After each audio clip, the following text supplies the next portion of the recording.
जी बेटा, तो आज का हमारा टॉपिक है conductance of electricity through solutions. Solution में से इलेक्ट्रिसिटी का कंडक्शन। ठीक है, आर्नियस थ्योरी ऑफ आयनाइजेशन हो चुकी है।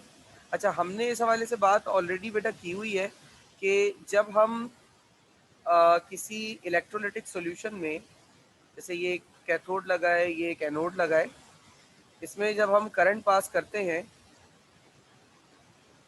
ठीक है ना, तो करंट पास करने के नतीजे में इस इलेक्ट्रोलाइट में से करंट पास होता है, और अगर मैं यहाँ कोई बल्ब लगा दूं तो बल्ब ग्लो भी करेगा। अब बल्ब ग्लो कर रहा है तो इसका ये मतलब है कि इलेक्ट्रिसिटी कंडक्ट हो रही है यहाँ पर। ठीक है, इलेक्ट्रिसिटी कंडक्ट हो रही है। यहाँ पे देखो लिखा हुआ भी है, the substance that can conduct electricity are called as electrolytes. ऐसे सब्सटेंसेस को हम क्या कहते हैं? इलेक्ट्रोलाइट्स कहते हैं। ठीक है, अब कौन सा इलेक्ट्रोलाइट ज्यादा इलेक्ट्रिकली कंडक्टिव होता है, ये डिपेंड करता है कि उस सॉल्यूशन में आयंस कितने हैं। उस सॉल्यूशन में जितने ज्यादा आयंस होंगे बेटा, वो इलेक्ट्रोलाइट उतना ही ज्यादा करंट को कंडक्ट कराएगा। सिंपली, जिस सॉल्यूशन में जितने ज्यादा आयंस होंगे। अच्छा, आयंस कैसे बनते हैं? जैसे मुझे यहाँ पर एक इलेक्ट्रोलाइट डालना है। अब मेरे पास NaCl तो होता है सॉलिड। अब NaCl के अगर मुझे आयंस बनाने हैं तो मैं दो काम कर सकता हूँ। एक काम, मैं इस NaCl को 801 डिग्री सेंटीग्रेड तक हीट करके मेल्ट कर दूं, तो ये Na पॉजिटिव और Cl नेगेटिव में टूट जाएगा। दूसरा काम क्या हो सकता है कि मैं NaCl सॉलिड लूं और उसको पानी में डिसॉल्व कर दूं, तब भी यही होगा कि ये Na पॉजिटिव और Cl नेगेटिव दो आयंस में टूट जाएगा। तो अब सारी बातों का लुब्बे लुबाब क्या हो रहा है कि वो लिक्विड्स जो अपने अंदर से इलेक्ट्रिसिटी पास करते हैं उसे हम क्या कहते हैं? इलेक्ट्रोलाइट। अब कौन सा इलेक्ट्रोलाइट ज्यादा इलेक्ट्रिसिटी अपने अंदर पास करेगा, ये किस बात पर डिपेंड कर रहा है? ये आयंस पे डिपेंड कर रहा है। मिसाल के तौर पर मेरे पास एक इलेक्ट्रोलाइटिक सेल में NaCl है, NaCl के आयंस हैं, और एक और इलेक्ट्रोलाइटिक सेल है फॉर एग्जांपल उस KCl का, और उसमें K पॉजिटिव और Cl नेगेटिव के आयंस हैं। ठीक है, अब फॉर एग्जांपल NaCl के 100 मॉलिक्यूल्स थे। अब out of this 100 molecules 90 ions sodium के हैं और 90 आयंस क्लोरीन के हैं। यानी कि out of 100 molecule 90 molecules break down हो गए और 90 आयंस बन गए। ये वाली बात समझ में आई बेटा? Yes sir. अच्छा, यस सर। इसी तरीके से अगर हम बात करें KCl की, तो KCl के सॉल्यूशन में फॉर एग्जांपल इसमें भी मैंने 100 मॉलिक्यूल्स लिए हैं, और जब वो ब्रेक डाउन हुए तो पता चला भाई पोटेशियम के 95 आयंस हैं और क्लोरीन के भी 95 आयंस हैं। अब इस हिसाब से करंट ज्यादा कंडक्ट कौन सा करेगा बेटा आपके हिसाब से? 90 वाला या 95 वाला? बताओ बेटा। 95 टाइम्स वाला सर। बिल्कुल, 95 आयंस वाला जो है वो करंट ज्यादा पास करेगा अपने अंदर से, और 90 आयंस वाला कम करेगा। यही बात यहाँ लिखी है, देखो, the electrical conductivity of the electrolyte depends upon the number of ions present in the solution. जितने ज्यादा आयंस होंगे उतने ज्यादा इलेक्ट्रिकल कंडक्टिविटी होगी। ठीक है, अब ये जो कंडक्टेंस है, कंडक्टेंस का मतलब करंट का पास होना। कंडक्टेंस का मतलब क्या है? करंट का पास होना। ये डिपेंड करता है इन फैक्टर्स पर। कौन कौन से? Dilution, absolute velocity of ions, degree of ionization, temperature और प्रेशर। अब बारी बारी अब हम इन फैक्टर्स को डिटेल में डिस्कस करते हुए चलते हैं। ठीक है सर आपने यहाँ से ही स्टार्ट किया है? जी बेटा, ये टॉपिक हमने अभी बस स्टार्ट किया है। Okay sir. अच्छा, अब electrical conductivity, conduction of electricity through solutions. इसमें जो फैक्टर्स डिपेंड कर रहे हैं करंट को ज्यादा पास कराने पर, वो उनमें से पहला फैक्टर है हमारे पास dilution. Conductance increases with dilution. इसका क्या मतलब है?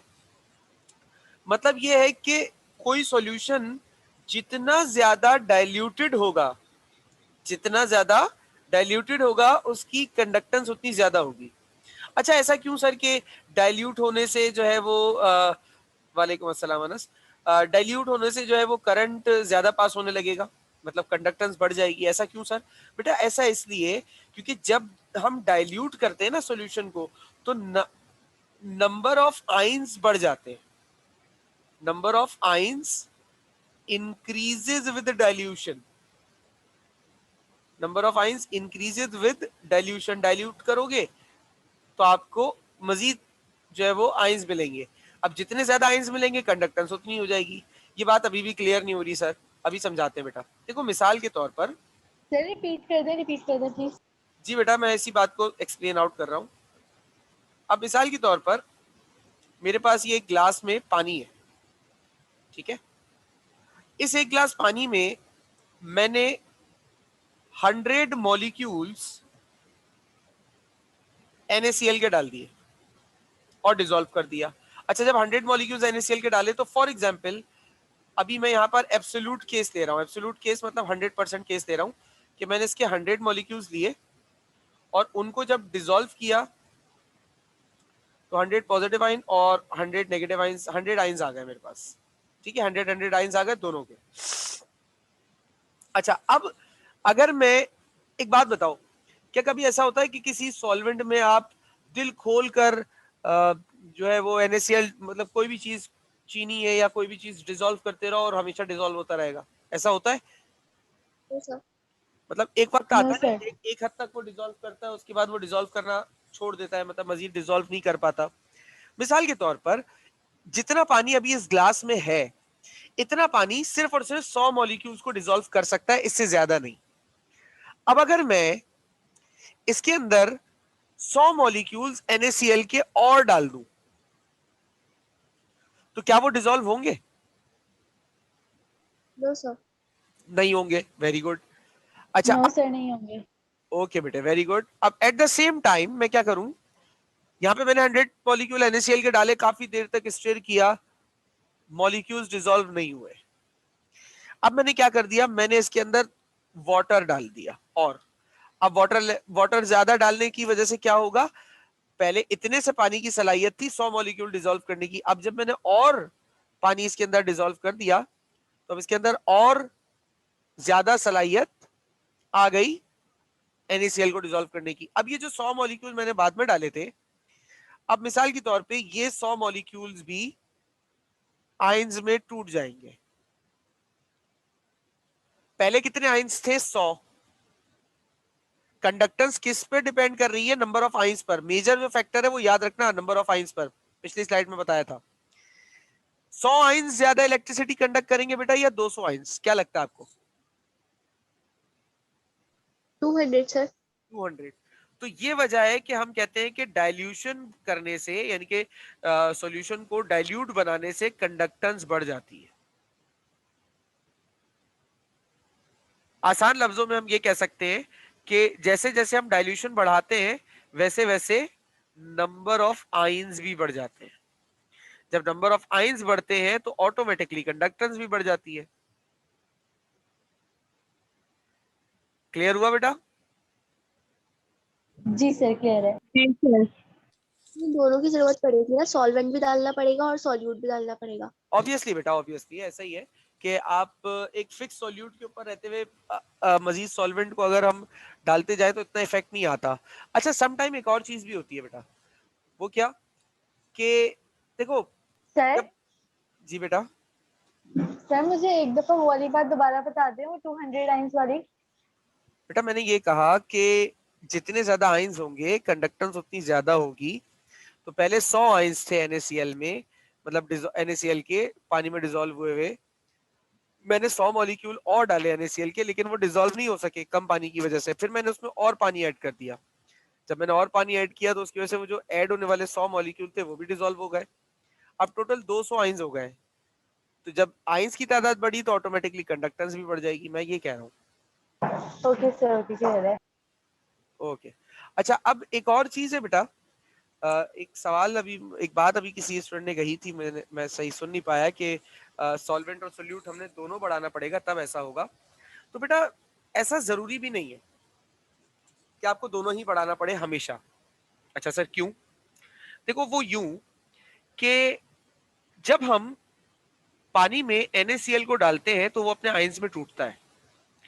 इसी तरीके से एक और बात भी होती है, जब कोई चीज पानी में डिसॉल्व हो रही होती है ना, जैसे अगर मैंने NaCl पानी में डिसॉल्व किया है, जब कोई चीज पानी में डिसॉल्व हो रही होती है तो वो पानी को भी उसके आयंस में तोड़ देती है, H पॉजिटिव और OH नेगेटिव।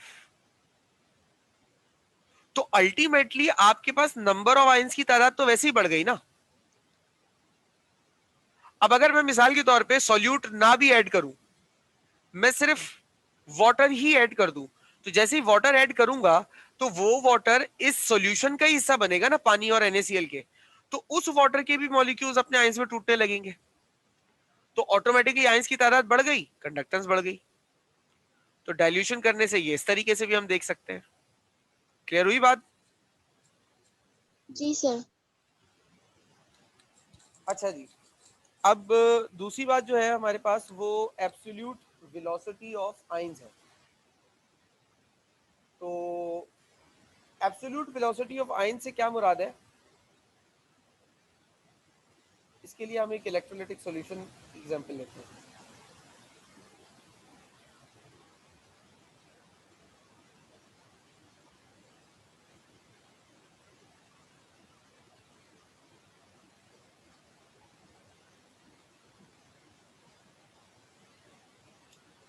अब देखो ये एक मेरे पास इलेक्ट्रोलाइटिक सॉल्यूशन है। फॉर एग्जांपल मैंने इसमें Na पॉजिटिव और Cl नेगेटिव आयंस रखे हैं। जब मैं करंट पास करूंगा तो करंट पास होने के नतीजे में Na पॉजिटिव मूव करेगा और Cl नेगेटिव मूव करेगा, दोनों आयंस मूव कर रहे हैं, ठीक है। अच्छा, अब इसी तरह का एक और सॉल्यूशन है और उसमें दो आयंस है, फॉर एग्जांपल K और Cl। करंट पास करूंगा तो K भी मूव करेगा, Cl भी मूव करेगा। अब मान लो NaCl का जो ये मतलब आयंस का ट्रेवल करना है, इसकी स्पीड है 2 मीटर्स पर सेकेंड और KCl का मूवमेंट करने का टाइम है फॉर एग्जांपल 4 मीटर्स पर सेकेंड। तो आप लोगों को क्या लगता है कौन सा आयन जल्दी ट्रेवल करेगा?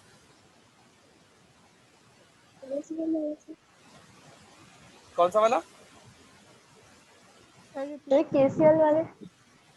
मैं ये कह रहा हूँ बेटा कि दो सॉल्यूशंस है मेरे पास, एक में NaCl इलेक्ट्रोलाइट है, Na पॉजिटिव और Cl नेगेटिव, एक में K पॉजिटिव और Cl नेगेटिव इलेक्ट्रोलाइट है।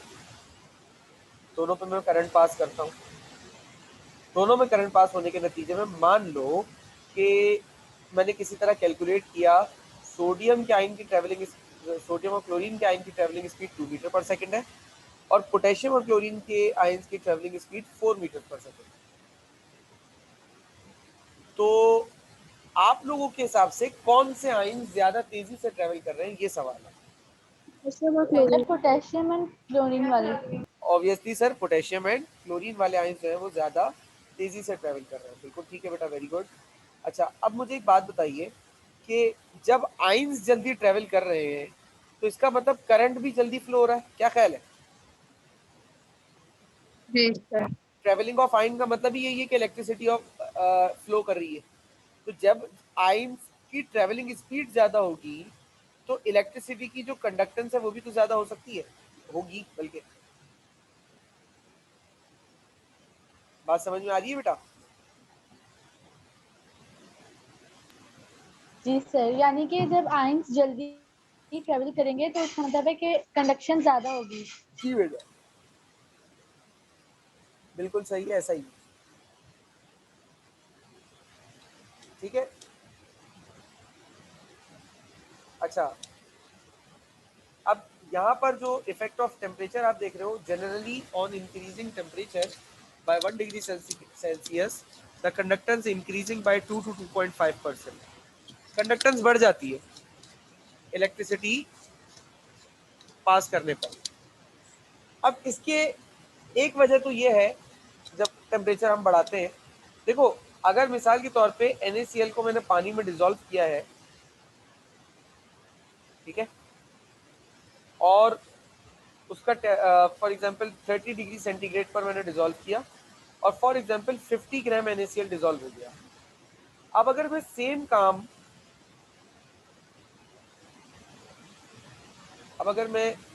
काम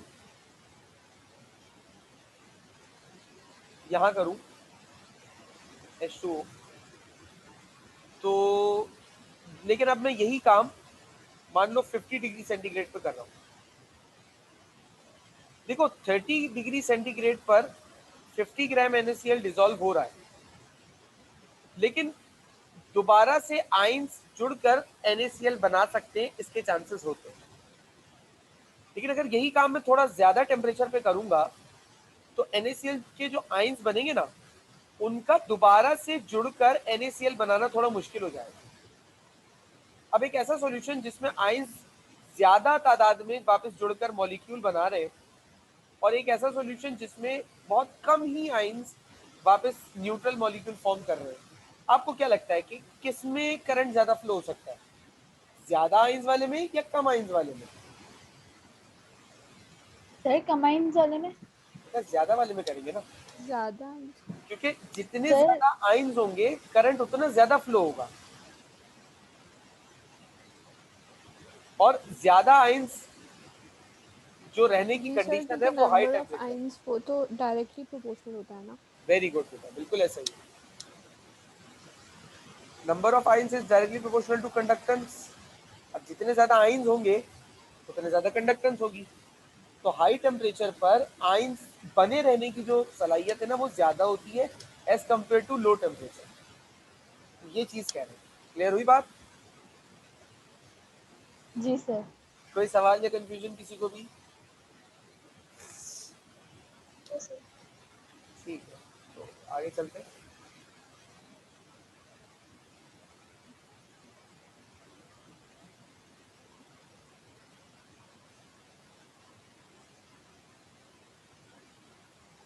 अच्छा जी,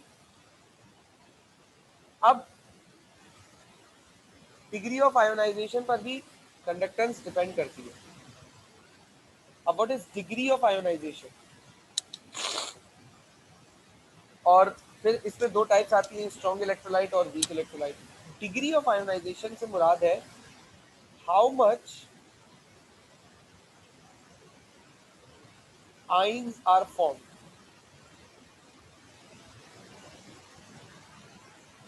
कितने आयंस बन रहे हैं, that is called degree of ionisation.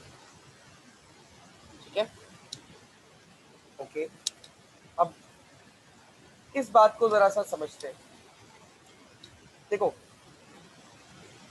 मेरे पास एक एसिड है HCl, इसको मैंने पानी में ऐड किया, H पॉजिटिव आयन बने और क्लोरीन नेगेटिव आयन बने। मान लीजिए HCl के 100 मॉलिक्यूल्स थे और 98 आयंस इसके बने और 98 आयंस इसके बने। सेम इसी तरीके से मेरे पास एसिटिक एसिड है CH3COOH, इसको भी मैंने पानी में डाला। अब मान लीजिए CH3COO नेगेटिव आयंस और H पॉजिटिव आयंस, दो आयंस बने मेरे पास, इसमें दो ही आयंस बनते हैं। अब मान लीजिए इसके भी मेरे पास 100 मॉलिक्यूल्स हैं। अब इसके 100 मॉलिक्यूल्स में से 30 आयंस इसके बने और 30 आयंस इसके बने। अच्छा, ये जो भी बात हो रही है ना, याद रखना ये इक्विलिब्रियम पर है। 30 आयंस इसके बनने का मतलब क्या है, 30 आयंस इसके बनने का मतलब ये कि 100 में से 30 मॉलिक्यूल्स टूटकर आयंस बन गए, 70 मॉलिक्यूल्स नहीं टूट रहे। और अगर टूट रहे हैं तो जितने टूट के प्रोडक्ट बन रहे हैं उतने ही प्रोडक्ट वापस रिएक्टेंट बन रहे हैं। ये बात समझ में आ रही है ना? पिछले चैप्टर में बात हुई भी है इस हवाले से। जी सर। जी सर। ठीक है बेटा, तो ये 30 आयंस है। अब आप मुझे बताइए कि इन दोनों में से कौन सा वाला इलेक्ट्रोलाइट ज्यादा करंट पास करेगा? HCl वाला। HCl वाला। सर 98 आयंस वाला। HCl वाला जो है वो ज्यादा करंट पास करेगा। And what is the reason behind that? Sir reason is that के HCl के नंबर ऑफ आइंस ज्यादा है, दैट्स व्हाई वो करंट ज्यादा पास करेगा सर, और NaOH CH3COOH के आइंस सर कम है, इसलिए वो करंट कम पास करेगा। Is that clear to you all? Yes, sir. अच्छा, जी सर। अब इसी में दो इलेक्ट्रोलाइट्स आते हैं बेटा, एक होता है स्ट्रॉन्ग इलेक्ट्रोलाइट, एक होता है वीक इलेक्ट्रोलाइट। स्ट्रॉन्ग इलेक्ट्रोलाइट कौन सा होता है बेटा? जो मैक्सिमम आयोनाइज हो, अपनी मैक्सिमम टेंडेंसी तक आयोनाइज हो जाए, वो स्ट्रॉन्ग इलेक्ट्रोलाइट है। और वीक इलेक्ट्रोलाइट क्या होता है बेटा? जो मिनिमम आयोनाइजेशन शो करे। अब आप बताइए इनमें से मैक्सिमम आयोनाइजेशन किसकी है और मिनिमम आयोनाइजेशन किसकी है? सर मैक्सिमम HCl शो की है और सर मिनिमम मैक्सिमम HCl की है और मिनिमम CH3COOH। वेरी गुड बेटा, दोनों का जवाब सही है। मैक्सिमम आयोनाइजेशन HCl की है, यहाँ पे मैं लिख देता हूं, मैक्सिमम आयोनाइजेशन इसकी है, और मिनिमम क्योंकि सर आयोनाइजेशन, इससे सबसे ज्यादा आइंस प्रोड्यूस किए हैं इसलिए। जी बेटा बिल्कुल ऐसा ही है, आयोनाइजेशन का मतलब आयंस प्रोड्यूस करना ही है। तो जो ज्यादा आयंस प्रोड्यूस करेगा वो स्ट्रॉन्ग इलेक्ट्रोलाइट, जो कम आयंस प्रोड्यूस करेगा वो वीक इलेक्ट्रोलाइट। अच्छा, इसको स्ट्रॉन्ग वीक क्यों कह रहे हैं? देखो, स्ट्रॉन्ग इलेक्ट्रोलाइट में कंडक्टेंस जो होती है ना, इसकी कंडक्टेंस ज्यादा होती है, स्ट्रॉन्ग इलेक्ट्रोलाइट की कंडक्टेंस ज्यादा होती है, और वीक इलेक्ट्रोलाइट की कंडक्टेंस जो होती है वो कम होती है। और अब आपको वजह भी समझ में आ रही होगी भाई, स्ट्रॉन्ग इलेक्ट्रोलाइट मैक्सिमम आयोनाइज होता है, जितने ज्यादा आयन होते हैं उतनी ज्यादा कंडक्टेंस होती है, इसलिए कंडक्टेंस ज्यादा है। और वीक इलेक्ट्रोलाइट मिनिमम आयोनाइज होता है, तो मिनिमम आयोनाइजेशन कम आयंस बनते हैं, तो इसलिए मिनिमम आयोनाइजेशन होती है। इज दैट क्लियर बेटा? Yes, sir. जी सर। अच्छा, अब कंडक्टेंस पर आखिरी इफेक्ट आता है बेटा प्रेशर का। तो प्रेशर का नो क्लियर इफेक्ट है। प्रेशर बढ़ाने से या कम करने से कंडक्टेंस पर क्या असर पड़ता है, इसका हमें अभी सही आइडिया नहीं है। मतलब असर तो पड़ता है, इतना तो जज है, लेकिन किस हद तक असर पड़ता है, क्या कम होता है, कितना कम होता है, कितना ज्यादा होता है, कोई प्रॉपर रिलेशन नहीं है। बाकी अब तक जितनी भी चीजें हमने पढ़ी हैं उसमें प्रॉपर रिलेशन है कि एक चीज 1 गुना बढ़ेगी तो दूसरी चीज 1 गुना बढ़ेगी, या 1 गुना कम होगी, या 2 गुना कम होगी, एक प्रॉपर रिलेशन है। प्रेशर के साथ कोई रिलेशन नहीं है, इसलिए हमने प्रेशर का कोई जिक्र नहीं किया हुआ। क्लियर हो गई बेटा सारी बात? जी सर। जी सर। ठीक है बेटा, अगर कोई सवाल नहीं है तो क्लास ऑफ कर दूं, अगर कोई क्वेश्चन है तो पूछ लीजिए।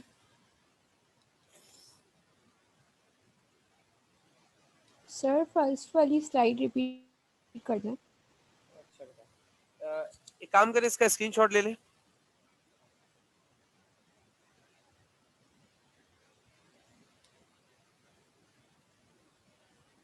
बेटा फर्स्ट वाली स्लाइड ये है, फर्स्ट वाली स्लाइड में हमारी ये बात हुई थी कि अभी जो हमारा टॉपिक है उसी हवाले से कि इलेक्ट्रिसिटी का कंडक्टेंस देख रहे हैं किसी सॉल्यूशन में से।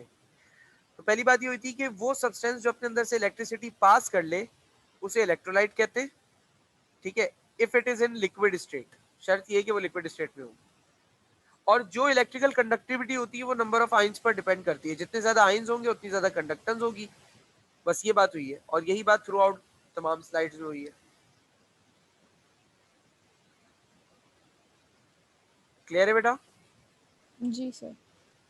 चले फिर आज के लिए यहीं तक रखते हैं बेटा, फिर बाकी बात इंशाल्लाह आपसे नेक्स्ट क्लास में करेंगे। If there is no question then may I end the class. कोई क्वेश्चन बेटा? No sir. ओके, चले फिर बाकी बात इंशाल्लाह नेक्स्ट क्लास में करेंगे आप लोगों से।